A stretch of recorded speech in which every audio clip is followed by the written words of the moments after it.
Jam fillestar dhe desha të pyes çfarë do të thonë shprehjet selam aleikum, aleikum selam, subhanallah, subhana rabbiyal azim, subhana rabbiyat a'la dhe shprehjet e tjera që përdoren më shpesh.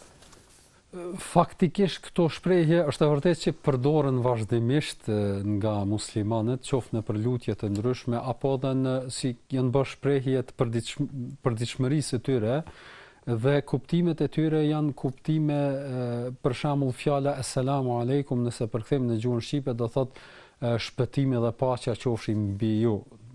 Pra është një formë e përshëndetjes islame që nëse muslimani e përshëndet një musliman tjetër, ja shpreh do thotë përshëndetja e tij është do thotë në këtë formë, pra shpëtimi dhe paqja qofshin mbi ju. Nëse themi aleikum selam është kthimi i asaj përgjigje me të njëjtin formë, edhe mbi ju qoftë shpëtimi dhe paqja do të thotë, edhe është një formë e përshëndetjes islame e cila ndoshta dikush do të thoshte pse s'përshëndetemi në shqip, po duhet përshëndetemi në arabisht e kështu me radhë. Pra pa u thelluar në këtë them se është një formë komplekse që kanë disa njerëz apo dhe tendencë për të minimizuar ndikimin islam në shoqëri,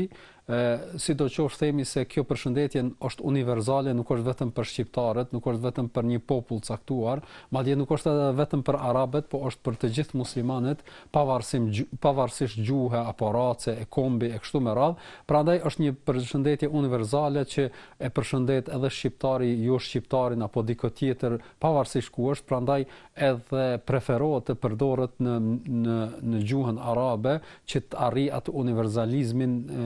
në shprehje apo në kuptim me të gjithë njerëzit tjerë.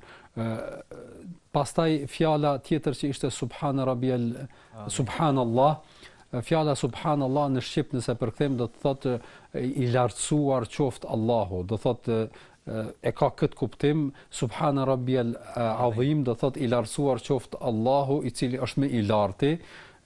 i cili është më i madhi, pastaj subhana rabbiyal a'la i lartësuar qoftë Zoti im i cili është më i larti. Këto janë do thotë kuptimet e këtyre fjalëve, po nëse dikush don posaçërisht këtë shikues unë e kisha preferuar që të gjej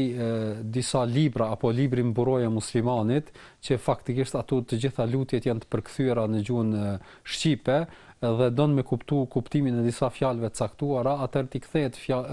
këtij libri Buroja e muslimanit dhe aty do t'i gjej përkthimin e të gjitha lutjeve që janë të njohura në gjuhët e muslimanëve në përgjithësi.